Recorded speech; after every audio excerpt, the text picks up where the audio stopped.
The Elon Musk founded company Neuralink is working on helping paralyzed patients regain their ability to walk, and on enabling futuristic video game playing with just our minds, and curing problems like blindness and morbid obesity. If that sounds inspiring to you, please consider subscribing to our channel as we share news and updates about Neuralink and related topics.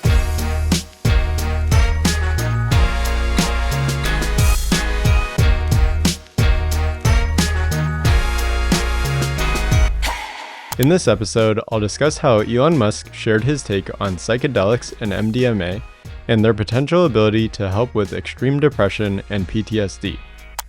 Then, Tim Urban shared a video with his take on brain-machine interfaces. Next, I'll discuss Domino's mind ordering app, and then Elon's comments on the amount of digital versus biological compute.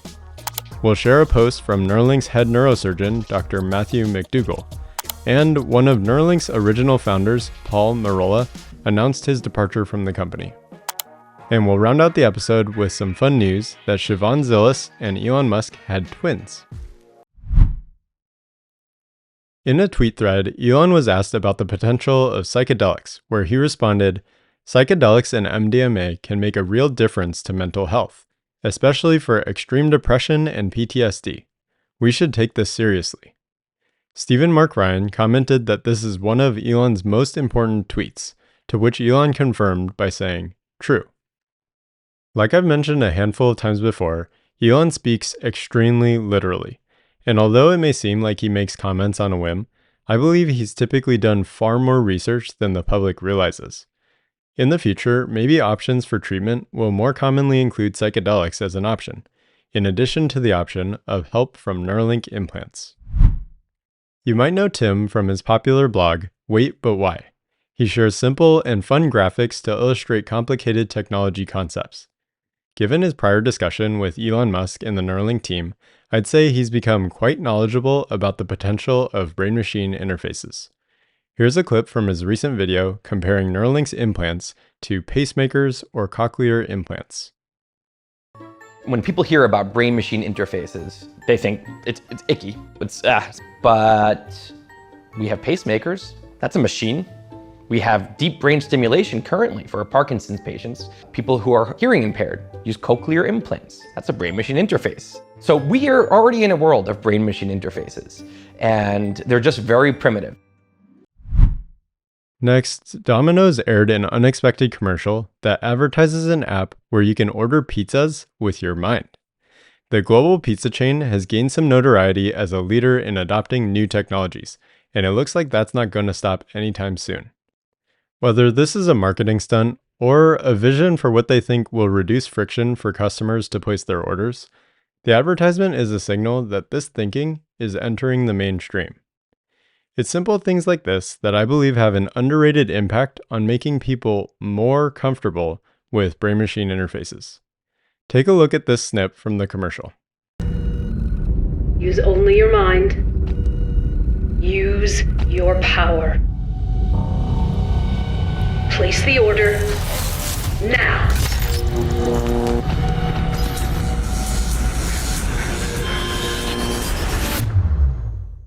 Later in the commercial, two boys are at their local Domino's when the lights go out and a new order seemingly magically appears. This is their reaction. Celebrity! What if somebody ordered a pizza with their mind? There's no way. Just think about all the possibilities.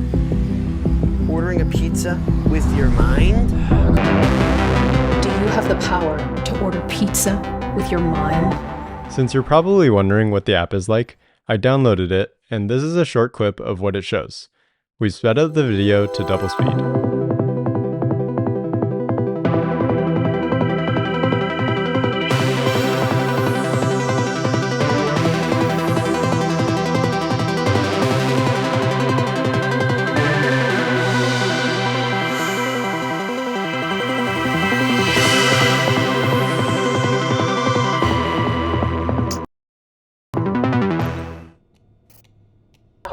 I'm going to go through the experiment. Let's start with some practice. Go ahead and look into the mirror.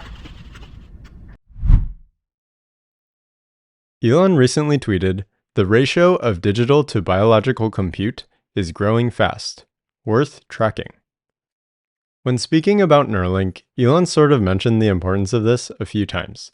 I searched through the archives to find that he stated in March 2019 that for Neuralink, in the long term, it's about coupling the collective will of humanity to AI. Short term, it's about improving the lives of those with brain or spine problems. In other words, if we as humanity consider the threat of artificial intelligence, we'll pretty much only, quote-unquote, lose to AI if digital superintelligence accelerates and far surpasses our biological intelligence, while simultaneously taking actions that our collective human will would not want. As Elon often says, if you can't beat 'em, join 'em. If many people have Neuralinks, we'll be along for the AI ride. Dr. Matthew MacDougall spoke at a conference in Barcelona, and then at the Barrow Neurological Institute in one of my favorite areas in the US, Phoenix, Arizona.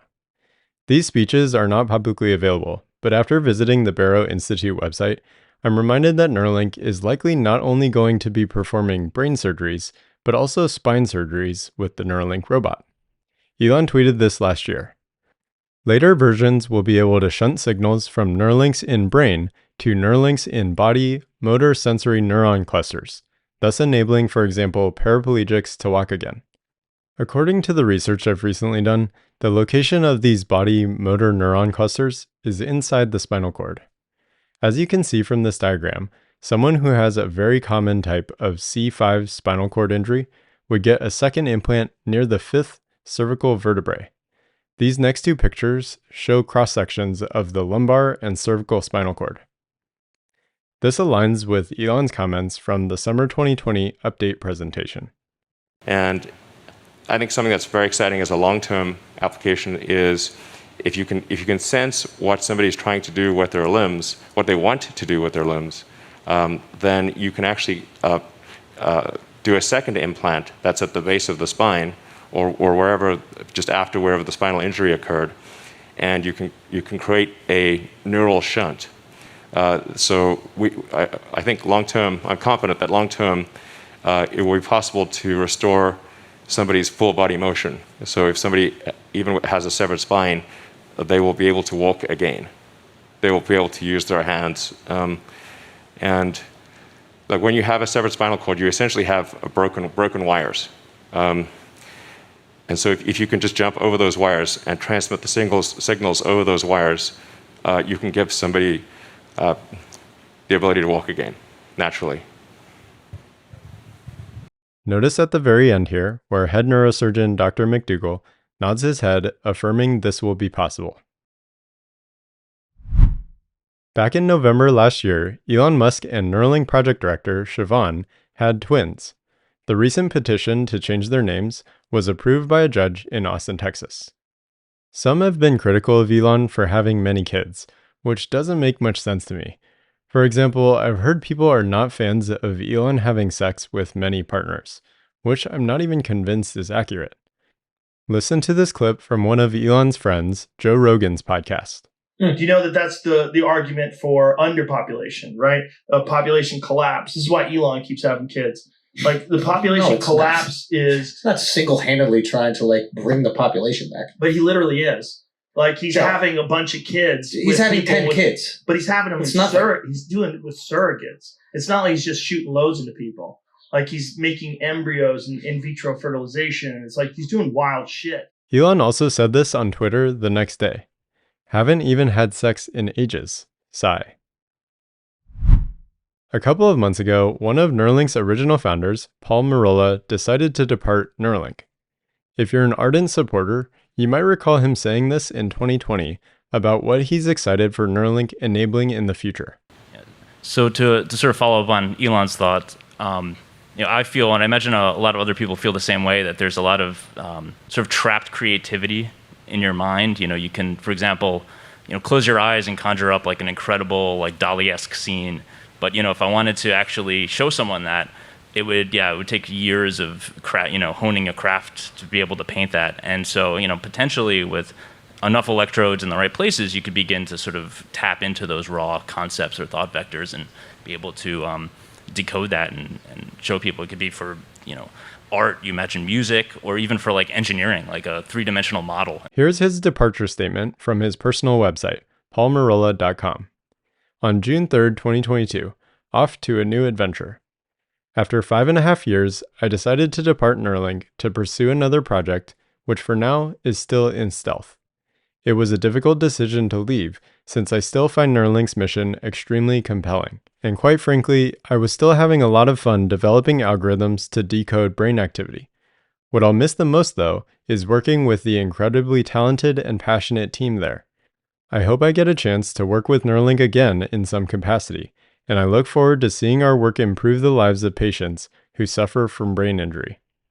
I like this message. I think it's particularly important to keep in mind Paul's statement about what he'll miss the most, working with the incredibly talented and passionate team. I feel this is still the most underestimated fact about Tesla, SpaceX, Neuralink, and Boring Company. Nothing compares to being able to go to work feeling pushed to your limits and motivated by highly capable and passionate peers. Here's a pic of many of the Neuralink summer interns. Neuralink's employee count continues to grow, but they're still a very small company with under 400 employees.